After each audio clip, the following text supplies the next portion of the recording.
बुद्धम एवं मातृशक्तियां। बड़े अच्छे अच्छे विचार निकल करके आए आदरणीय सुधांशु जी के द्वारा और वकील साहब के द्वारा। वेद प्रकाश जी ने बहुत बढ़िया संबोधन दिया। एक बात मैं जरूर कहना चाहता हूं, जिस तरीके से रामायण में राजा प्रताप भानु का विनाश एक ऋषि के द्वारा जो है गलत तरीके से यज्ञ और उसमें मांस का प्रसाद का वो ये आप लोगों ने पढ़ा होगा रामायण में। मुझे लगता है कि मोदी जी का शासन जो तीसरी बार इन्होंने इतिहास बनाया है, जवाहरलाल नेहरू जी की बराबरी किया है, ये इनका आखिरी शासन होने जा रहा है। मुझे ऐसा लग रहा है। और वही है कि विनाश काले विपरीत बुद्धि। पता नहीं किन मूर्खों ने, किन लोगों ने जो है इस बिल का, ये इक्विटी बिल कैसे हो सकता है? सबने ये बात कहा है।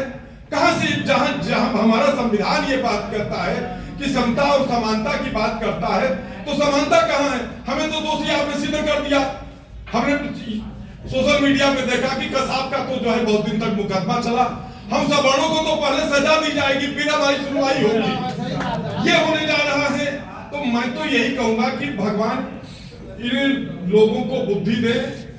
और हम लोग, आप सब लोगों से भी मैं यह बात कहना चाहता हूं कि आने वाले समय में अब एक बात तो साफ निकल करके आई कि हमें एक राजनीतिक विकल्प की तलाश करना ही होगा।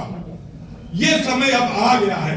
अब इन लोगों को, और खास तौर पे जो प्रस्ताव अभी त्रिपाठी जी ने जो दिया, मैं उस बात का समर्थन करता हूं कि किसी भी पार्टी के लोग हैं जो हमारे सवर्ण नेता, जो हमारे प्रतिनिधि हैं, अब इनका भी बहिष्कार करना शुरू करो।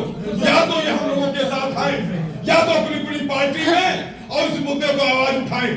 आज कोई भी पार्टी, आप सोच लीजिए आज हमारी क्या स्थिति हो गई। सपा, बसपा, कांग्रेस, भाजपा, सारे लोग हमारे खिलाफ हैं। इन स्थितियों में हम 46 करोड़ लोगों को आने वाले समय में विकल्प की तलाश करना होगा। और यदि हम इस विकल्प की दिशा में आगे बढ़ते हैं तो निकट भविष्य में राजनीतिक बड़ा परिवर्तन होगा। क्योंकि अब निश्चित रूप से ये जो खेल है, इस खेल में बहुत गंदा खेल है।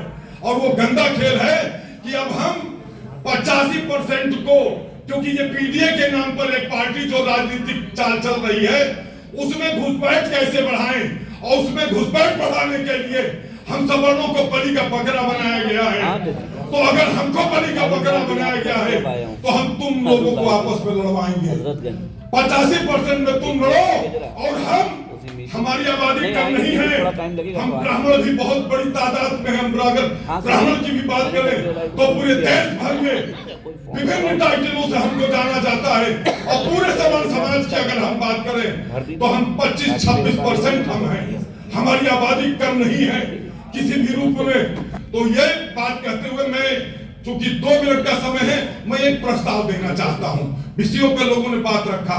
अब इस मुद्दे को सड़क पर कैसे पहुंचाया जा सकता है, इसके लिए मेरा प्रस्ताव यह है कि एक हस्ताक्षर अभियान शुरू किया जाए। चौराहे चौराहे पर इसको अभियान को लेकर चला जाए। और ऐसा नहीं है कि ओबीसी के सारे लोग हमारे इस प्रस्ताव का, मतलब कि जो यूजीसी की इक्विटी बिल आया है, इसका समर्थन करते हैं। उनमें भी अच्छे लोग हैं, वो भी हमारे साथ जुड़ेंगे। तो अगर हमारे बीच के कुछ लोग इस बिल का समर्थन कर रहे हैं तो उनके बीच से कुछ लोगों को हम अपना बनाएंगे और उस तरीके से अभियान को जन अभियान बनाएंगे। लेकिन इस अभियान को रुकने नहीं देना है। जो प्रेस क्लब से आदरणीय शिवशंकर अवस्थी जी के नेतृत्व में यह अभियान की प्रारंभ हुआ है, ये अभियान और आगे बढ़ना चाहिए।